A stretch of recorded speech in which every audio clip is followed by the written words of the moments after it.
Hey everybody, this is S. Anthony Thomas. This is the S. Anthony Thomas Show. I got a friend that's a bit of a conspiracy theorist, and I'm starting to think his conspiracy theorist tendency kind of almost rubbed off on me a little bit till I caught myself, and I'll talk about that in this show, okay? Okay, let's get started. All right, this is episode number 174, and like I said, I have a friend of mine who's a little bit of a conspiracy theorist, and his conspiracy theorist tendencies kind of almost rubbed off on me a little bit, because we all know people that have conspiracy theories on TV, the flat earth and all that kind of stuff. People think everybody's against you, and some of the stuff is true and some of the stuff isn't, okay? But it starts to rub off on you on your regular everyday life, and it kind of got me too. And I'll tell you what I'm talking about. Had to get my car inspected, and we all have the same thing. You get your car inspected, and for the most part, if your car's in pretty good condition, it's going to be $100 or whatever it is, whatever the normal price is in whatever country or whatever state you're in, whatever it is. And you know, if it's at that price, it means your car is sound. There's no problems. You're just paying for the service and you're the heck out of there. And a lot of times, if your car's in really good shape, you could literally be out of there in 30 to 45 minutes, depending on how many technicians are working, right? But the thing is, you ever notice that even though you know your car is in good shape, there's a part of you that sits in the lobby waiting for them to fix your car, and you're kind of like an expected father back in the day when they didn't let the father into the room with the mother, or you're sitting there like you're waiting to find out what's happening in an election. You're sitting there, and sometimes I remember one time I was sitting there, I could actually see them looking at my car, and I saw them talking, and they were making faces as if something was wrong. And I'm like, what the heck? I had my car checked. I was pretty much coming in here and I thought this was going to be a walk in the park. Why do I feel, and I'm feeling nervous, and they're looking at me and I'm looking at them and they're looking at me and I'm looking at them, and I'm going, oh no. Right? And the guy comes out and then he says the price, and it's the price that is just listed, which means there was nothing wrong with the car. And I'm going, you guys were in there, the way you guys were talking, the way you were looking, I thought there was something wrong with my car. You had this look on your face, and the guy goes, oh no, that guy just had a fight with his wife, and I had a fight with my wife last night, and we were just exchanging notes. Nothing wrong with your car, Mr. S. Yuck. But I was nervous. And this is the same thing with the car this time. I had my person I know is a mechanic go over the car. So I knew everything was sound. I knew all the lights, the brakes, I knew all that was right. But still, I was nervous. I take the car to the inspection place. They call me back a couple hours later because there were some cars in front of me. Mr. S, come get your car. They tell me the price, and it's the exact price as if there was nothing wrong with the car, which I expected, but I was still a little nervous. I'm driving around the car and everything's great, and then it starts shaking a little bit, and the check engine light starts flashing, and I have to turn around. I was supposed to be someplace. I had to turn the car around. I drove back to my place. I called my friend who fixes cars. He came running over there, and as it turns out, oh no, I thought it was something serious. Oh no, I was nervous. Oh no, it just needs a tune-up. One of the spark plugs was acting wacky, so now I got to replace something. Now I'm replacing all 6 spark plugs. The heck with that. But my conspiracy theorist friend, when I told him about it, oh, he had a field day with that. Hey man, wait a minute. S. Hold on. You mean to tell me you took your car to be inspected, and 2 hours later when you driving, all of a sudden you got a problem with the spark plugs? Man, I'm telling you right now, man, that mechanic did something to your spark plugs to get you to come back, man. How you gonna pass an inspection and all of a sudden you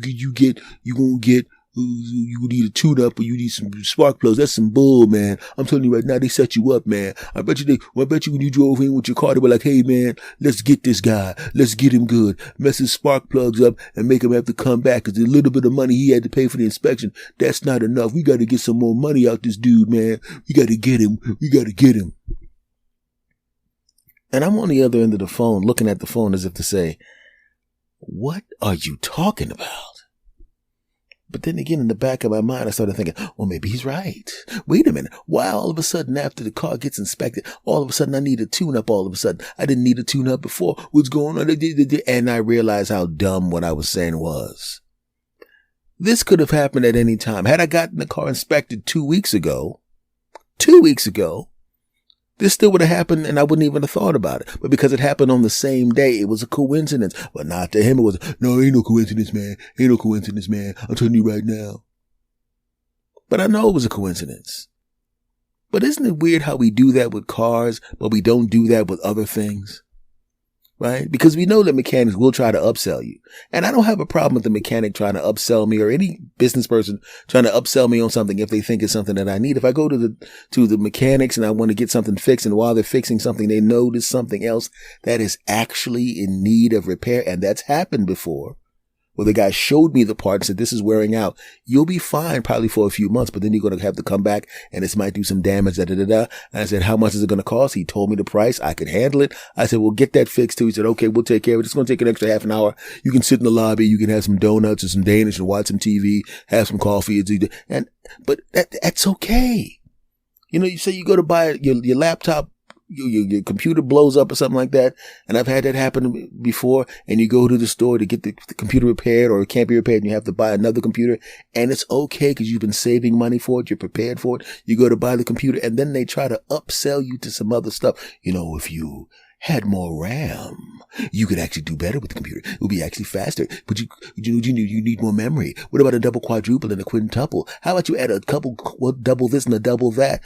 And you think, well, I really do need a little bit more or whatever. And how much is it going to cost? It's going to cost this. Oh, no problem. You give them the bread and everything's fine. That's okay.